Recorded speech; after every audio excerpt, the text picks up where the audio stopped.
Welcome to Common Sense Investing. My name is Cameron, and it's another week. It's another live stream for microcap investors to talk about our misery, wallow in the pain, and, again, hurry up and do nothing in microcap stocks for me because, it's not exactly a great time to be buying. It's not a bull market. We're not talking about can slim stocks surging up and every investment that we're purchasing lately is going up.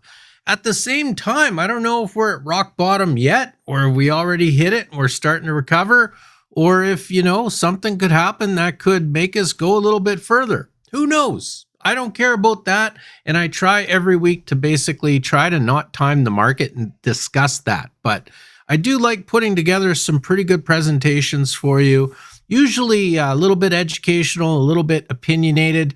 This week, what I'm going to be talking about is Planet Microcap Showcase in Vegas coming up April 22nd to the 24th. That is very important. I'm going to talk about why in the first part of my presentation. I'm going to look at some charts from some of the Mag 7 stocks lately and see if there's room for the markets to get a little bit worse. And then finally, in the third part, I'm going to go over a very well-written, brilliant article from Matthew Martin over at Rivmont. So that's kind of my plan. As usual, I like to go through my presentation. Feel free to ask questions, chat, heckle me, whatever you want to do in the comments. And then when I'm done my presentation, I sit around, we chat, I'll answer all the questions that I have time for. And let's talk about some microcap stocks because that's what I'm here to do. I'm not here to be your financial advisor. I'm not a financial advisor. I'm not your financial advisor. I'm here to talk about stocks, give opinions. I could be right. I could be wrong, right? Nothing in this is a solicitation to buy, sell, or hold a stock. I just talk about how I invest and not how to invest. And you know what? I think it's needed, right? I think more people need to be talking about microcap stocks so we build a better community, so people learn how to invest properly, and, everybody does better. And that's basically all I'm trying to do. The other thing I'm trying to do is keep my sanity because, if you've been paying attention, Common Sense Investing now has a Substack. I've been on YouTube now for, 3 years, probably. I must be getting close to my 3-year anniversary. And it has limitations. One of the limitations of YouTube is that I cover one stock per week. In the case of something like Planet Microcap Showcase, we're talking about 115 stocks that I need to research and present that research to people. I simply can't do that all in a YouTube video. Too much recording time, too much editing time. What do I say? What do I not say? It's so much easier to write it down. So yes, I do have a Substack, and I am going to have 9 articles, I think 9 free articles, 8 to 9 articles anyway, introducing all 115 stocks attending the Planet Microcap Showcase coming up here April 22nd to 24th. So I'll put the Substack link down below in the pinned comment when I'm done this video. But I mean, that's a lot of free research. I mean, I think I'm getting close to probably 50 hours of research for 115 stocks. And that's one of the things that I talk about as a microcap investor. I see so many people getting distracted. Trump and tariffs and macroeconomics and recession and the markets are going down, or are they going down, or are they going to go up again? I try to not let myself get distracted. I was there for about a week. For a week, I went down the rabbit hole of tariffs and what do they mean and what stocks are going to be good for tariffs and blah, blah, blah, blah.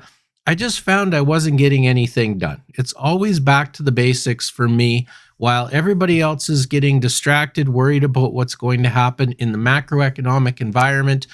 All I'm doing is researching stocks. And even if I have to wait until the next bull market for some of these stocks to basically pay out or start doing well again, at least I've gone through all of them and I know which ones are the best ones while everybody else is still trying to figure it out. So that's kind of my goal.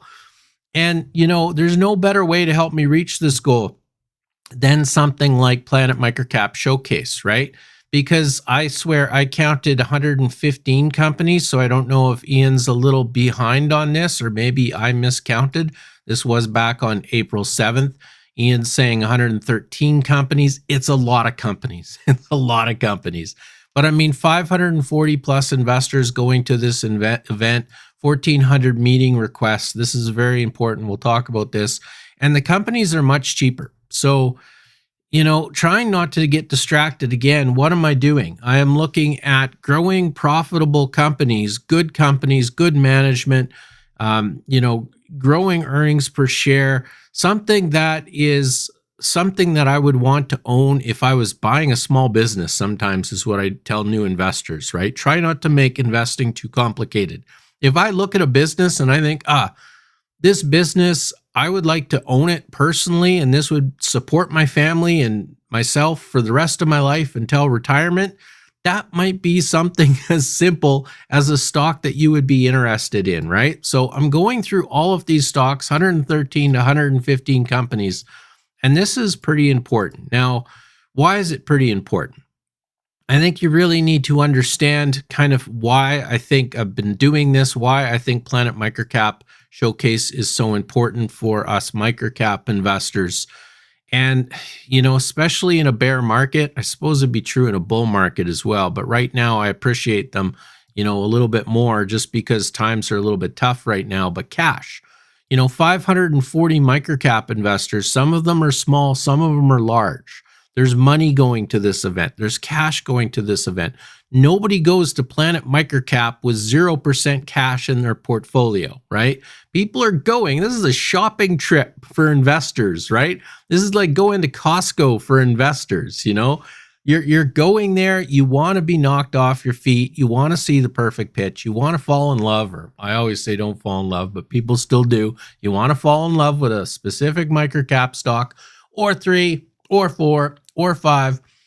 You're bringing capital to deploy. So especially in a bear market when stocks are kind of struggling, I will be watching volume and price action during this event to see what stocks people are buying. These are also a lot of great investors, right? Some of the best investors, committed long-term shareholders. I'm sure some people will be buying some trades. Even myself, occasionally, if a trade is there and I think a stock's going to go up in the next month, I might take the trade, right? I'm sure a lot of investors that are attending Planet Microcap will trade at least a small part of their cash, right? But mostly, I think a lot of these people, you're going all the way to Vegas. Some of these people are going to Vegas all the way from Europe and other international locations. You're not going there for a quick 10% flip in 30 days kind of thing. You're going there to find a stock that you could hopefully own for 2 years, 5 years, 10 years. People are looking for 10x, 100x stocks, right? And it brings in a lot of long-term type of shareholders, good, solid support, right? People that buy open market as well as financing. There will be companies there that are looking for financing, right? These are microcaps. Some of them aren't quite cash positive yet. But whether that support is through buying shares, talking about it on social media, buying shares and forgetting about them so there isn't volatility on the charts every day, or whether some of these investors are going to help with some of the financings. It's great support for some of these companies. And again, I've kind of briefly touched on it, but attention, right? These are companies that are traveling all the way to Vegas. What are they looking for? They're looking for attention. I think some of these companies, even, inflection point companies, maybe still a bit unprofitable. They might even know that, nobody's going to rush in and buy $5 million of their shares. Some of them are just hoping potentially to get on watch lists because it's still important to some of these companies, especially the smaller ones, because if you can get on the watch list of enough good, solid, good investors, long-term investors, some of the best investors with cash that know how to invest in microcap stocks, just getting on a watch list. And then 6 months from now, 12 months from now, a company hits that inflection point, gets that great news release, becomes profitable, whatever it is, whatever change that is needed to encourage investors to buy shares, all of a sudden you have more people seeing that. You're getting notifications, you're getting alerts, however investors have it set up to get information from the companies they like. Just getting that attention, just getting on some people's watch lists is important. especially for microcaps, right? If they're not going to have analyst coverage. So if we can agree on that, why Planet Microcap is so important, I think we can move on a little bit here to what I think these investors are looking for. And I will be writing some final articles at the end for some of my top stocks that I think will be attending Planet Microcap. You'll be able to find those probably in my Patreon or the Substack, but probably the paid Substack for that, because that's a lot of research. But what I think we're looking for, and you could see hints of this in all my free articles where I talk about this, is good management, number one. And I know a lot of investors are quant investors, and we're all looking at the numbers, and numbers are important. But we could read numbers from our laptop at work, right? I could read numbers from my studio right here, right? I don't need to go all the way to Vegas to look at numbers. I think a big part of it is the qualitative aspect of investing, where you want to meet management, you want to talk to management. You got to see if management looks competent, if they have a good pitch, if they're believable, the type where they look you in the eyes and tell you the truth and shake your hand, right? People want that. I know a lot of investors say it's overrated. I do too sometimes, basically the qualitative aspect of investing in microcap stocks. But at the end of the day, I think if you're traveling to Vegas, what did Ian say? 1,400 meetings set up so far. People are concerned, or not concerned. They're researching the better management teams. They're also looking for good companies, right? Preferably growing and profitable. That's the more quantitative side of the business. But basically, people will go there. They want to listen to the pitch. What does the company do? What is the product? What is the service? Is it profitable and is it growing? That's huge. Normally, this would be my number one, right? Quantitative all over qualitative. But because, people are flying all the way to Vegas for this, I'm putting qualitative over quantitative. Secret knowledge. People are looking for quote unquote secret knowledge. And look, companies' management are good. They're not going to tell you anything that they're not legally allowed to tell you. But you can get, hints, certain statements, company talking about an inflection point that maybe people didn't read properly in their news release or dig into their earnings to see this inflection point, or some kind of statement from management, right? Again, it's one thing to read a press release and say, oh, we expect 25% growth in 2025. It's another thing to have management, a CEO of an organization, look you in the eyes and say, yes, this is our goal. We believe that we can achieve that, right? It's just a little bit different. Cheap becomes important. Good risk versus reward balance. One of the things we've seen, thanks to Mr. Donald Trump, the markets are down quite a bit. Valuation is down quite a bit, right? And it's a great opportunity for some of these stocks. But unfortunately, what I'm finding with some of them is it's almost like a competitive battle, because I'll have two good companies, equal companies, and one might be at a P to E of 5 and one might be at a P to E of 15, just for an example, right? And it becomes a little competitive when you look at 115 different stocks, what valuation you're willing to pay, how cheap the companies are versus how good the companies are. I think that's important going into Planet Microcap. And then social proof. I mean, we don't want to admit it, but we go there with 540 other investors, and we also want to see what other people like. And if I like something, I want to hear that other people also like it. And we all say, oh, we're different, we're contrarian, we do this alone, and I read through filings all by myself in a dark room, basically a closet, and my wife brings me food once a day, and that's how I research stocks. It's typically not what happens, right? A lot of people kind of say that. Very few people actually do that. So a screen absolutely mangled with some writing on here, but this is basically what I'm looking at for Planet Microcap Showcase. Why it's so important, and then what I'm looking for in the companies that are going, right? So that's good. In my Patreon Discord, I've already started on Sunday, kind of talking about my favorite stocks, and that's just one of the benefits of my Patreon. If you look at the market, and I think this becomes important because, going into Planet Microcap Showcase, I was hoping it'd be a bull market and I was going to research all these stocks. And by researching and finding the best stocks, I was going to make a bunch of money, right? That's the goal. Right now, given that the market direction is bad, the M has fallen out of CanSlim. When that happens, 3 out of 4 stocks follow the market. So 3 out of 4 microcaps are down on the year. Right now, I think it's closer to probably, 9 out of 10 microcap stocks are down on the year. This becomes pretty important as well because, we want to research the best ones. So once the M goes back into the market, we have the best ones on our list. It doesn't really seem like that's going to happen anytime soon. Fear and Greed Index last week was at 4. Now it's at 19. So that's it. That's a little bit of improvement, but I wouldn't, it's not exactly a CanSlim yet. That M is not back in CanSlim. It's still CanSly, right?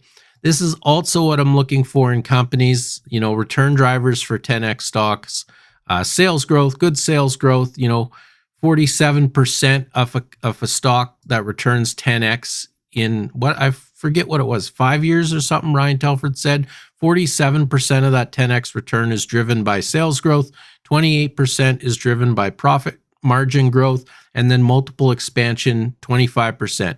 Now, right now, because the market's getting worse, and you could find a lot of cheap companies, it is a good opportunity. I do like these times in the market because you can get more multiple expansion. If you could find a good company at a good valuation, this multiple expansion sometimes can increase 30, 40, 50% off the return driver of a 10x stock. And we need to take opportunities in that.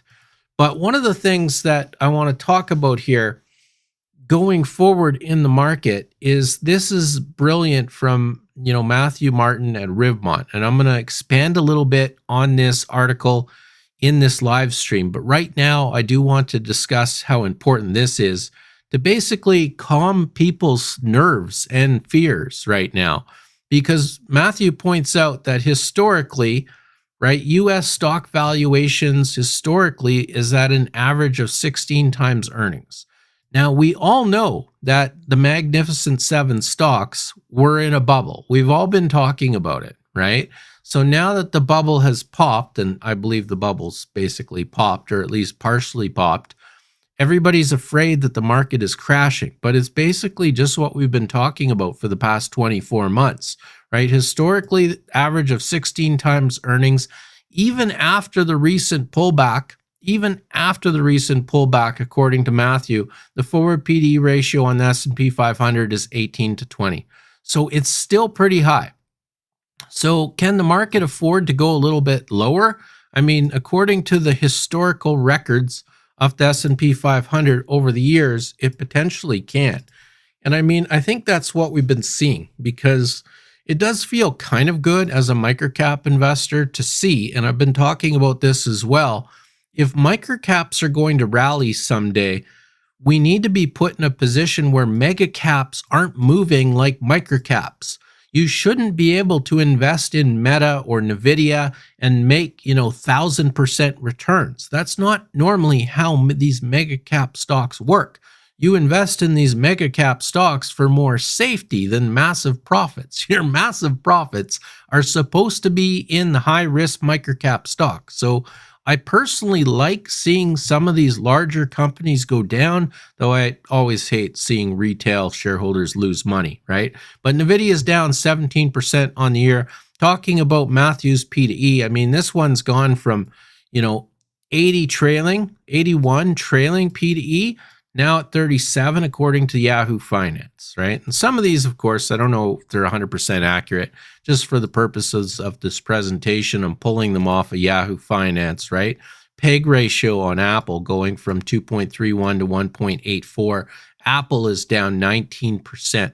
Now, the mega caps are starting to move like a microcap, right? Normally, we wouldn't see this. Some of the microcaps are basically down less than that. And I actually highlighted that in my Patreon, is that the S&P 500 was down about 15% year to date. Any microcap that was down less than 15% was probably must be considered a successful stock for this year. Tesla, look at this massive $1.3 trillion market cap stock after Trump gets elected. Right now, it's back down to 811 billion. It's really just going back to more normal levels, even though some people would argue that it's still massively overvalued. Look at these numbers. Look at these numbers, right? So, historically, the S&P 500 is sitting at 16 times. There's still room for the market to go down and not be in like some kind of market recession. It's just simply that the bubble is popping. Amazon, trailing P to E has gone from 79 to 33. This is getting a lot more reasonable, right? It's not the end of the world. It's not down to like below 16. It's gone from 79 to 33. I think this is fairly normal market corrections. I'm not panicked yet. Meta's down 8%, Microsoft's down 8%, Alphabet, Google's down 15%. They're all down, down, down, down. I think any microcap stock that's down less than 15% this year is, I wouldn't call it a success story, but you're basically beating the Mag 7 on average, right? So I just wanted to show that so people don't panic. And it also gives you a little bit of a base introduction to what Matthew's talking about here. And I will link down below in after this live stream is over in the pinned comment to this post from Matthew Martin at Ribbont, because it's pretty good. And I'm not going to cover it all. I simply don't have time. I'm going to talk about a few of the things that are important to me moving forward. And he talks about some of the facts that I haven't been trying to keep up with because I've been trying to ignore the noise and just research microcap stocks, basically saying that Trump seems pretty serious about tariffs. So, the stock market potentially isn't going to get that catalyst move up. Tariffs will create significant disruptions to global supply chains, which we've already seen, and then tariffs will lead to inflation in the United States, although he does say that that's an assumption because I would argue it a little bit. The price of oil is going down. But then this is what we just talked about and is so important, and I'll just make it a little larger so we could look at it again. But again, there's no reason to panic. Even after the recent pullback, the forward P/E ratio on the S&P 500 is 18 to 20, and then historically it's been at 16. So I completely agree with Matthew right here. The last few days or the last few weeks or now even the last few months might seem like the end of the world, but valuations are still very far from crisis levels. We're not at crisis levels. I see everybody panicking right now, and it's just not warranted for me yet. Some of the assumptions from Matthew are that tariffs could be around for a while. The U.S. Federal Reserve is not going to step in and save the market in the short term. I know Trump and Jerome have been battling over that. But mostly I want to talk about these two things, that earning forecasts could be too high and that companies and consumers are likely to delay some purchases. Because these are huge and these are impacting our microcap stocks right now. So this is what you don't want to see, where you see a company with their earnings dropping and their valuation is going up, right? Earnings going down and then valuation going up. That is one of the worst things that I want to see, because basically it's just people are expecting more out of the company's earnings than they're going to get in a tariff situation or in the current market situation, right?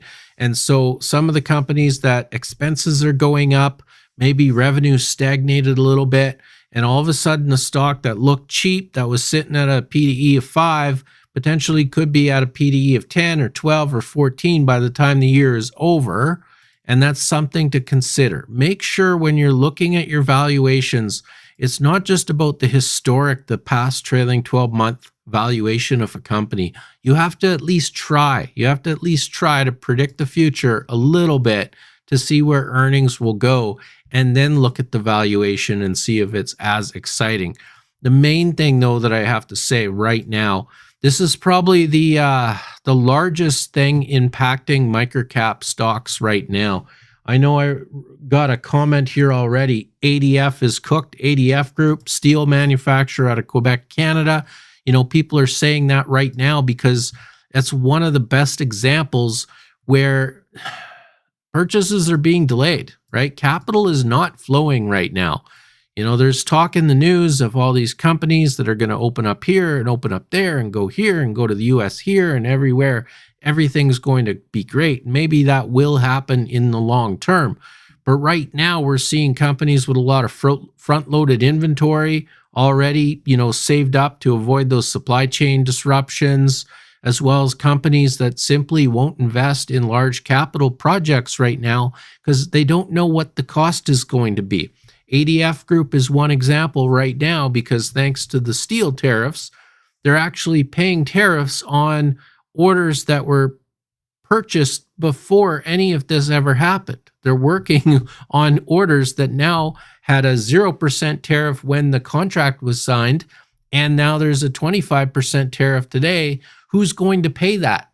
Does it go to court? Because it's a challenging situation, right? So this is hugely impactful for me and something to watch out for if your favorite microcap stock is struggling with these two things. Either their earnings are going down or potentially working together is their customers, their clients are simply delaying some purchases. So that one does concern me, right?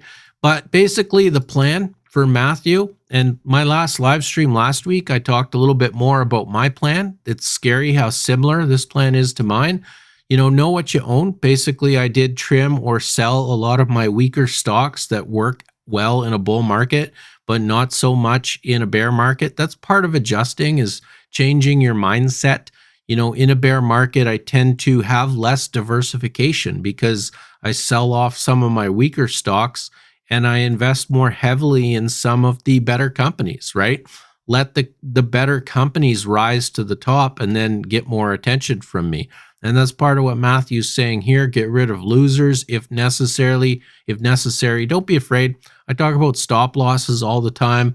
I use them. I don't use automatic stop losses, but I definitely have a sell price in my head. And when a company hits a certain price, I sell it as a manual stop loss because I learned to recognize, to get my ego out of the way and just realize if a share price goes below my expected, as low as I thought it would ever get, then maybe I did something wrong.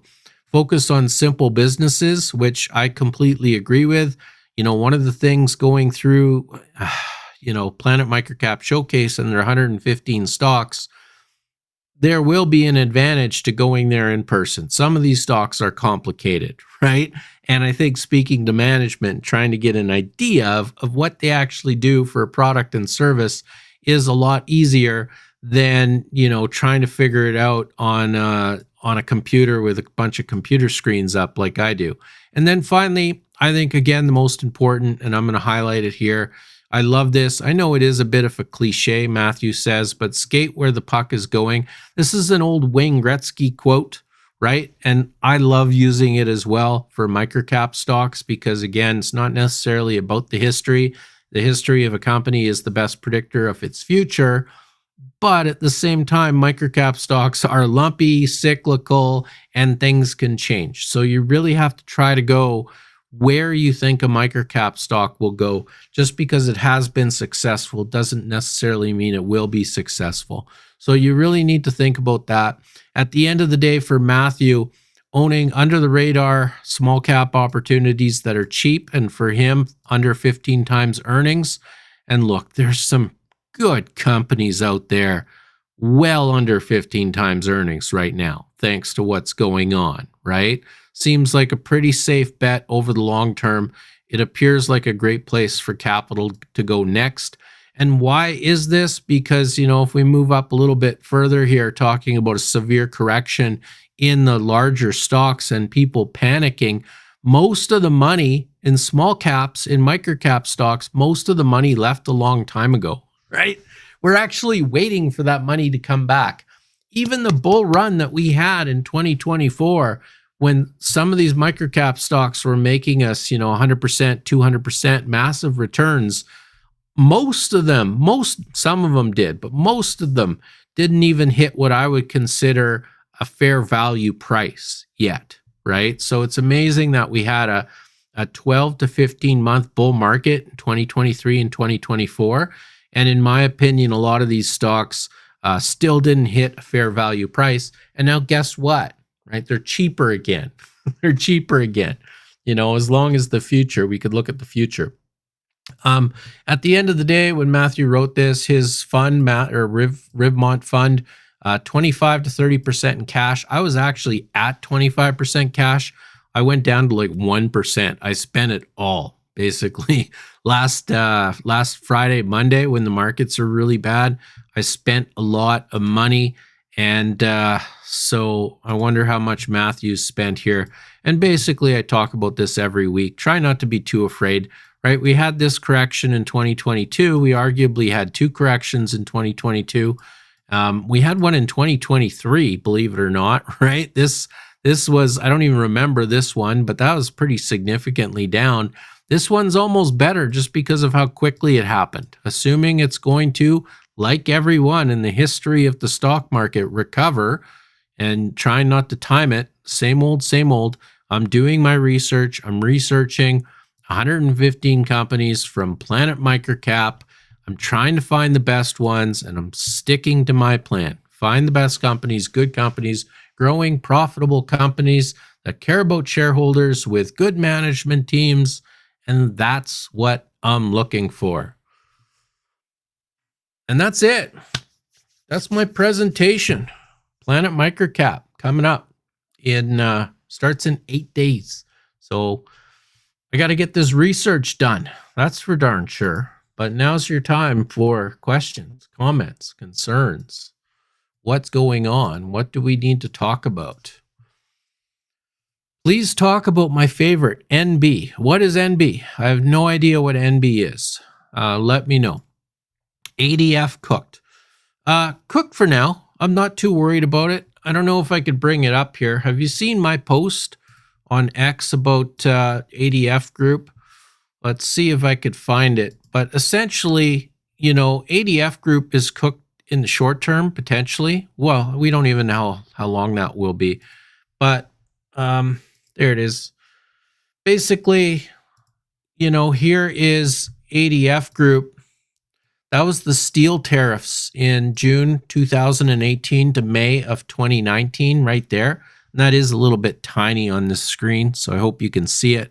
But essentially, they were doing outstanding. Their revenue went up significantly.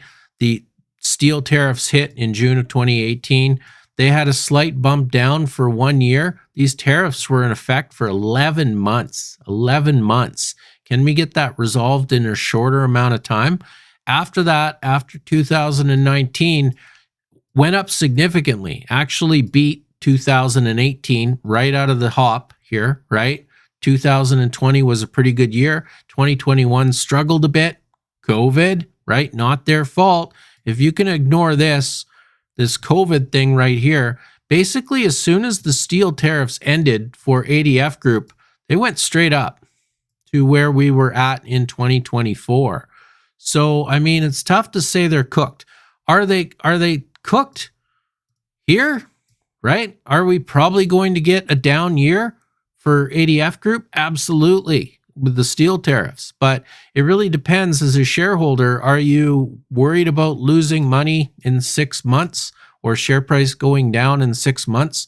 Or are you looking at this company over the next 5 years, the way that it returned shareholders handsomely, going from like $1 to like $20 between 2019 and 2024. So that's kind of my question is, short-term cooked, long-term, I still like the company, to be honest with you. I'm not happy with a lot of things they do, not happy with management sometimes, but overall, I think ADF Group is only cooked in the short term.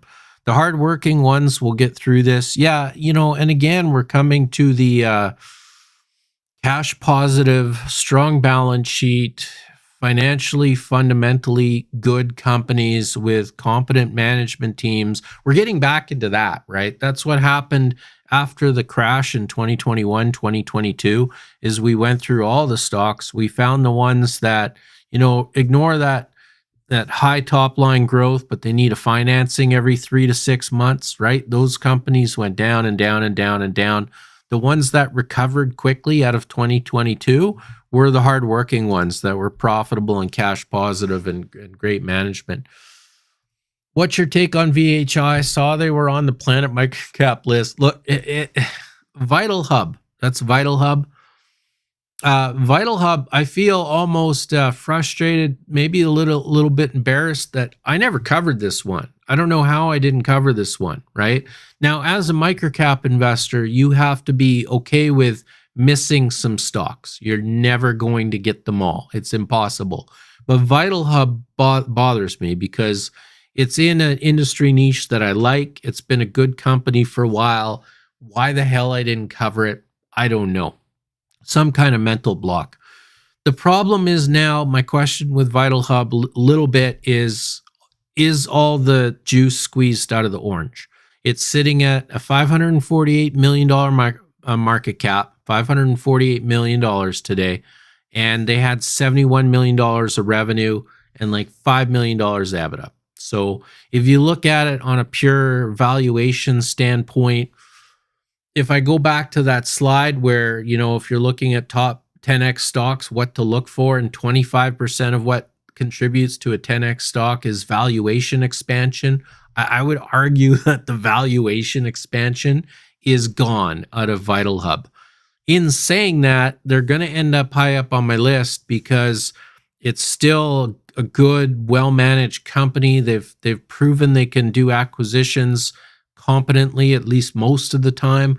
They have $54 million in cash, thanks to the recent $30 million financing. It's a good company. I wish it was cheaper. And it is cheaper than before. It did go up to like $12 Canadian. It's now down to like below $10. So it's definitely off its highs. But you're paying a premium. You're paying for perfection. And I don't know if I love doing that all the time. And I've talked about that. That's one of the challenges with looking at 115 stocks. I like Vital Hub, great company. Their valuation is high. It's not so much about Vital Hub. It's about, can I find stocks that are better than Vital Hub to put my money into? I only have so much cash. Vital Hub might be my number 6 stock out of 115. That's absolutely fantastic. But I mean, am I spending all my money on the top 5? That's kind of one of the questions as well for me as well. Wasn't really interested in Zoom before, but this correction has got me interested. Yeah, absolutely. And I think the same should apply, to be honest with you. ADF Group's the same thing. I feel I first bought ADF Group at $13. That's when I opened up a small position in them. Now they're down to less than $6. But, that's the type of company that I think if you're looking at it for the first time, that should interest you. Same with Zoomed. I mean, at this point, I wrote an article discussing the warning signs of Zoomed back when they were at 73 to 85 cents. Now they're down to like 42, 43, 44 cents. So they've been cut in half. And, all those warning signs I pointed out are still valid for the company. One of their largest customers is Shine. Shine is a Chinese manufacturer of clothing, massively tariffed right now. That's going to be a problem. A lot of those warning signs are still there for Zoomed. But at some point, a stock gets so cheap that, how much of those warning signs, how much of those problems and headwinds that they're facing are already baked into the share price. Same question with ADF Group. Yes, they have problems. They're cooked in the short term, but how much of that cooking is baked into the share price? It's definitely a great question. I definitely, I'm more interested probably in Zoom now than I was obviously at 85 cents when they were up that high. And that's one of the things sometimes that investors in microcap stocks don't quite understand. These stocks move quickly. They can give you 100% gains, but when a microcap stock goes up in share price, everybody thinks that that's the time to celebrate and everything's great now. And you should take a short amount of time and celebrate those kind of wins. But at the same time, when share price goes up, risk actually goes up because expectations go up. Valuation typically goes up, right? When a share price of a stock goes up, people are looking at it more critically. So when share price goes up, there's actually risk baked into that. When share price goes down, some of that risk is now baked into the share price. So that's a John Coltrane investing style. Lock yourself in a room alone. Yeah. I have actually never heard of John Coltrane. I find it interesting because sometimes I want to call bullshit on some people because I know how long it takes to research a stock, right? I'm no rookie to this. So when I see people on social media saying, yeah, I went through all the filings A to Z, really? Do you know how long that will take? Are you unemployed? Because you would need to be unemployed, right? Even on a small Canadian exchange, there's a lot of microcap stocks. What is it? Something like 80% of stocks on the publicly traded stock markets in North America are microcap stocks. It's like most of them are microcaps. More than most of them are microcap stocks. You can't possibly do that. So yeah, I can't lock myself. I try sometimes. It's hard to lock yourself in a room alone to research stocks, but I really do try. At least for my introductory, all this research that I've done for Planet Microcap, basically I do all this on my own. I don't look at social media. I don't go into Twitter. I don't go into CEO.ca or StockTwits or Reddit or any of these publicly traded. I do my research. I form my opinion, at least my initial opinion.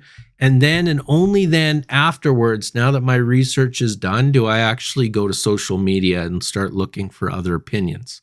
Now, that'd be different for Microcap Club in Vegas because good investors. I don't know who the hell these anonymous people are online, where I do know a lot of the investors in attending Microcap Club.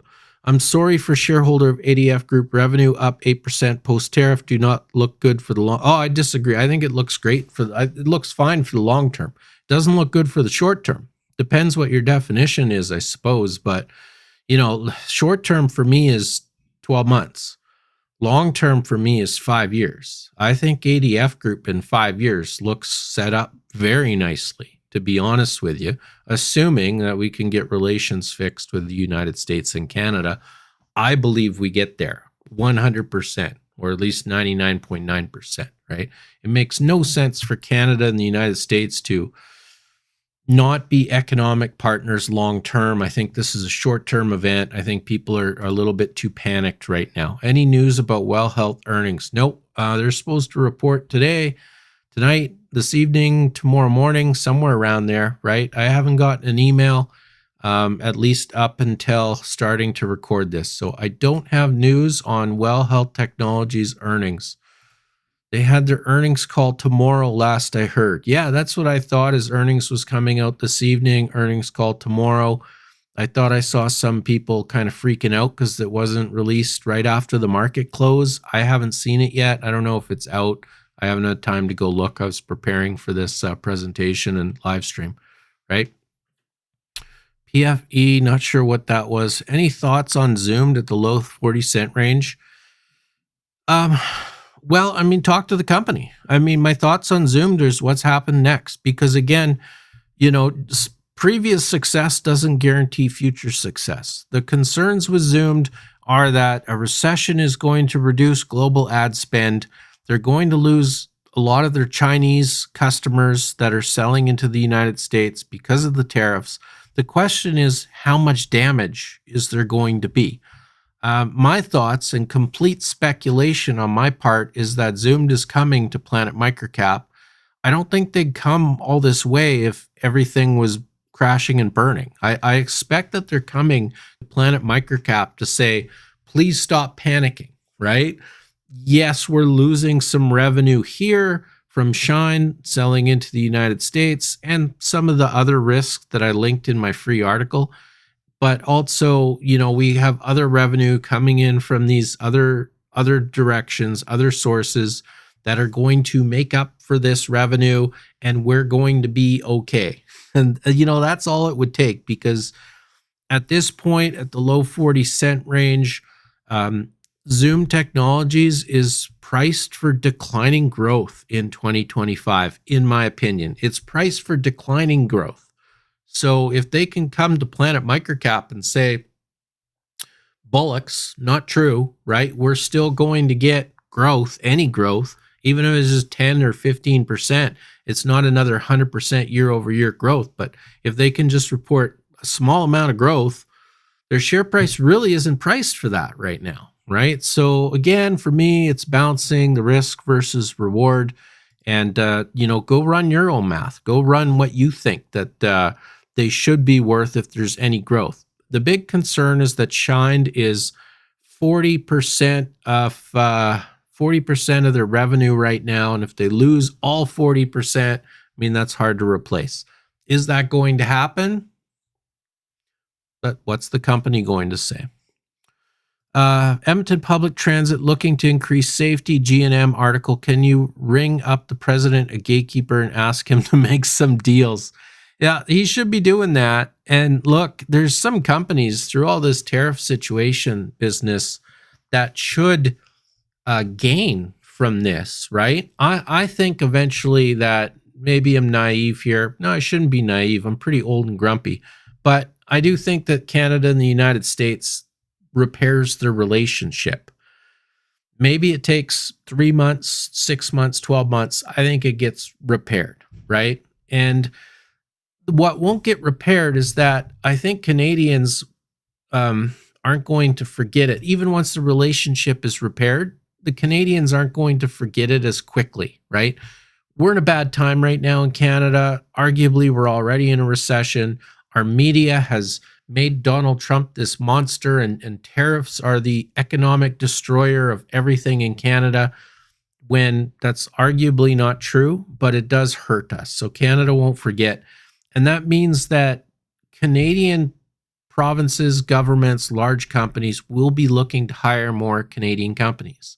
And so a company like Gatekeeper, no real surprise right now. They have that pilot contract in Toronto. They had another contract somewhere there in Ontario for Gatekeeper Systems. Are they more likely now to secure that larger Toronto contract, knowing that they're a Canadian company? Does that give them a huge advantage over anybody else, American, that's bidding on that contract? I think it does. I think it does for years to come. I don't think even once the relationship gets repaired, that Canadians are going to forget. So some definitely good bullish things happening for some of these companies. And one of them potentially, I think, is Gatekeeper Systems. I'm going to have to make a list of home building, construction, and infrastructure stocks. Homes are too expensive, will likely need to stimulate the economy. Many stocks are down 30 to 50%. You and me both, we're all waiting for the tide to turn, right? Obviously. I got in a lot of shit because Atlas Engineered Products is a company that makes roof trusses, and share price went from 60 cents all the way up to like $1.70 something. And I said that I refused to pay over $1. And it was such a beloved company. Their CEO is so charismatic. Shareholders are so believing in this company that, a lot of people criticized me for that. Right now, Atlas Engineered Products is sitting in the high 80s, right? So not only did it cross back below my $1 level that I would buy at, it's well below that level. At the same time, that's not me saying that it's a bad company. It's a great company. It's a fantastic company. It's just when I looked at the numbers, when I looked at the valuation, again, didn't make sense. So now that these companies in some of these industry sectors, like home construction, like infrastructure, like building, home building, and other construction products, now that they're absolutely obliterated, great time to be looking at them, right? It's a great time to be looking at them, because when we get the turn, we know that Atlas can go back up to $1.70 something and potentially higher, and it's sitting at 80 cents. Matrix is another one that I'm interested in. It was recently at 55 cents. Now it's down to 18 cents. We know it can get back up to 55 cents if they execute, but they're so beat up. Fabform is another one. Concrete foundations that they're working on. This is a company that even the worst of times is profitable.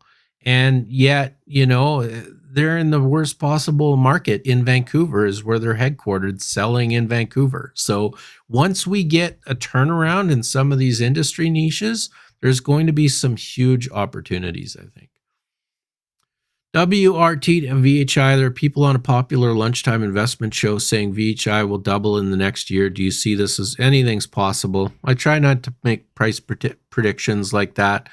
My question would, if VHI doubled, go look at their valuation, pull out a calculator, calculate it for yourself, trailing 12-month valuation, what the company thinks that they're going to do in 2025, plug that into your valuation table, right? And then tell me what valuation it would take for VHI to double. It would be in a bubble larger than Tesla, is my belief, right? So if you believe that people can get so excited about VitalHub as a microcap stock that they'll be willing to pay a valuation for this company in the next 12 months that is higher than Tesla in its largest Trump bubble, then sure, it can potentially double in the next year. Would I bet my house on it? Absolutely not, right? The thing with like doubling stocks, especially with some of these companies, is it takes a lot. It takes, typically growth, earnings growth, and valuation improvement. If you're going to get a double, you typically need all three things. It's really hard to just get a double just straight out of revenue growth or just because your net income was so good, right? Typically, that's why I put that slide up so often, right? Revenue growth, earnings growth, valuation expansion. If you could find a company that's got growth, that's got good quality growth, that's, turning into good earnings, and then, those earnings are cheap, then that has a higher probability of doubling in the next 12 months than something that doesn't meet those three requirements.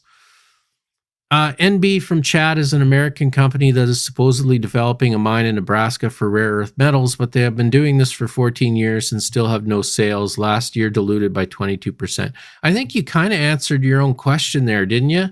I mean, 14 years and it's never happened. If I look them up, NB, American company, mining, let's go to this presentation here.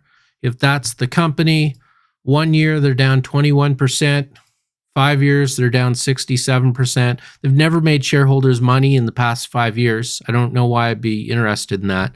If I bought them 5 years ago, I'd be down, to like 32, 33 cents for every dollar I invested. And if I bought, a year ago, I'm down to 80 cents, 79 cents, 78 cents for every dollar I invested. That's not very attractive. Head on over to their financials. I mean, what do we have here? Declining. Oh, what is that? Expenses. Hold on. Scroll down too slow. Oh, it doesn't have revenue. Right? There's no revenue at the top. That's definitely not something I'm interested in. I don't invest in pre-revenue stocks. Typically, I only highlight kind of one per year. Right now, that's North Star Clean Technologies, because we don't have to wait 14 years for North Star Clean Technologies. Their facility in Calgary should be up and running this summer. We're going to have numbers in our hands by the end of 2025. The only way I'll invest in a pre-revenue company is if I get that kind of short-term results where I see results in 6 to 12 months. I'm not going to bank on a company that hasn't done anything in 14 years other than dilute shareholders and run a, earnings loss every quarter and have no revenue. So not saying it can't be a great company or a great stock. It just doesn't meet any of the requirements for common sense investing, right? So absolutely nothing I'm interested in. Mind has been taking a beating the past few weeks, doesn't seem to be recovering like some of the other small caps. So one of the problems with a company like Mind is they went up so quickly. So when you go up, I'll bring that one up too and just try to explain it, Mind Technologies. And I don't have time to bring up a full chart. So I'll just do the best I can with what I got, which is just a Yahoo Finance chart. But basically, this is Mind Technologies. This right here, they were a garbage stock.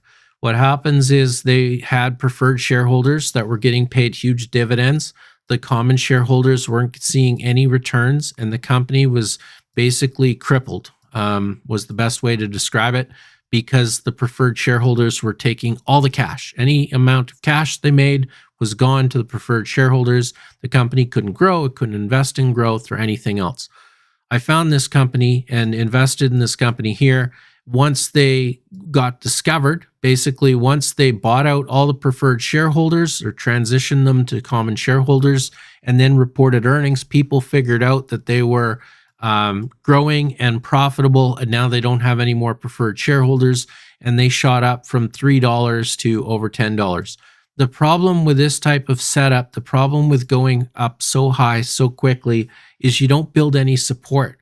You don't have any long-term shareholders. You don't have any of those diamond hands, even though I hate saying it, right? This company, this stock is full of traders. So up, down, up, down, up, down, all the way up to a fair price, maybe a little bit frothy, but I would argue probably not. And then once the market got bad, because it hasn't had time to build up any long-term shareholders, because it's been doing this for years and years and years and years, nobody freaking knows about mine technology. Basically it crashed, and we're sitting down here again. And there's been no press releases. This isn't a very flashy company. Nobody knows about it. It needs attention. So it needs, I think, April 22nd, roughly. It should be releasing earnings, I think, around April 22nd, April 23rd. We need to see earnings. Maybe there is some impact somewhere from tariffs. I really don't think so. Their manufacturing is in Singapore and Malaysia. They do have an office in the United States, but they also have a larger office in the United Kingdom. And most of their revenue is sold to Europe and the Middle East. So, this is one of those stocks that I like to try to take advantage of, because it's crashed on Donald Trump and the tariff fear, when I don't really think that there's a lot of tariff impact on this company. I think they continue to grow, continue to be profitable. And I think, retail shareholders that have sold this thing down from $10 to under $5, I think they're going to regret it in the future, or I hope they're going to regret it in the future. One thing to go look at as well with Mine Technologies, I don't have time to cover it here, institutions are buying. So if you look at the order flow, retail shareholders, the little guys, are selling this stock off, and they're selling it to institutions. The institutions are buying. So that's a setup I take any day of the week, basically. Bird Construction is a good one, not a small cap, but a good home builder. Yep, love Bird Construction. I'm a shareholder of Bird Construction, have been since like $6-7. It's been a good return and a great company. I wish them well. I don't talk about them on this channel. They're not a microcap. Bought some more McCoy Global today. Good luck. I know a lot of people have. I have a full position on McCoy Global. I look at them now when they're down again, and I'm like, I should buy more. And then I have to go slap myself, because I don't need, I have enough risk in a bear market where my portfolio, typically in a bull market, I'll own about 25 microcap stocks. In a bear market, I'll own about 15 microcap stocks. So I accept a little bit more risk in removing some of the diversity from my portfolio. But at the same time, I hope I'm reducing my risk, because when I go from 25 stocks to 15, I'm also trying to trim some of the lame ducks or some of the more speculative stocks, and really kind of averaging up or down, I guess, depending on the price, but basically betting more on some of my more well-researched, solid companies with good financial fundamentals. The problem with that is that I get to a certain point where I'm overweight. Like I've just got so much in so few stocks that I just decide I can't buy any more of them. And that's one of those for me, full disclosure, is McCoy Global. I have significantly less anxiety this time around compared to 2021's bear market. I feel better equipped to take this head on and continue investing based on fundamentals. Kudos, Cameron. Fantastic. Absolutely. That's great. Look, if you're going to stick around long term, one thing I love seeing today, and this is the first time I've seen it said by anybody but me, is that I don't see day traders anymore. You remember that craze in 2020, COVID, day trading courses, day trade, day trade, day trade. Everybody was selling courses. Everybody was making millionaires and buying Lamborghinis with day trading. And, you know, the brilliance of it is that it works when you're in an insane bull market where basically you could buy stocks in the morning, sell them at market close, and every day you just make money and look like a genius, right? That was the day trading gurus, basically what they did. That seems to be gone. I never see day trading talked about anymore. The trick is now, if nobody's day trading and people are more investing in some of these microcap stocks, how do we do it, right? How do you do it in a bull market? How do you do it in a bear market? Because there's no point investing when you're making all this money in a bull market and then you lose it all in a bear market. You have to be prepared. You have to have the strategies. I've said this many more times in the past during bear markets, which is basically, I'll take a good strategy over a good stock any day. You know, like in a bull market, I could use CanSlim to make money on a shitco if I need to, right? You watch it going up, you watch people get excited, you see volume and direction, you buy it at this certain price when it starts going up, you wait until that momentum's over and you sell, right? And, you know, that's not necessarily trading. Sometimes that takes 6 months, 12 months. And the thing is in a bear market, I kind of switched to more of that value GARP style of investing where, again, I switched from more of a volume and momentum to, you know, value and valuation, growth and earnings. And I think what happens with me is it works well because in a bull market, I'm excited and happy because I'm making money and I made the right decisions and my stocks are going up. But I'm also excited and happy in a bear market because I've done my research. I've found what I think are the best companies and they just keep getting cheaper and I just keep buying more. And I know someday in the future, I know it's like panic time right now because like, can it go lower? How low can it go? When is this going to end? It's going to end someday. History has told us it's going to end someday. And when it ends, what happens is we see something like 2023, 2024, when a lot of these stocks go up 100% to 1,000% and you make your money again. So I love bull markets, probably a little more than bear markets, but I also love bear markets, right? This is a great time to do research and find your favorites, trim the lame ducks, and just be happy that you're, you know, getting good companies at really good prices. Only 8 thumbs up, guys. Get on it. Yeah, thanks. I'm done. I'm an hour in. Losing my voice. Great discussion. I hope you enjoyed the presentation. Great questions. Good discussion about stocks. Really appreciate everybody here. You know, 59 people, 60 people on a day when microcaps are down 20-25% year to date, and there's still 60 people here talking about microcap stocks. You're the smart ones, in my opinion, right? You're here still finding the best companies at the best prices. And once we get the market correction to the upside, which will happen someday, you know, hopefully we're all owning the best microcap stocks. So thank you for your time. Thank you for watching. Really appreciate it. Yeah, let's go. Let's get rid of these tariffs. Let's fix global world trade. Let's get Canada and the United States friends again.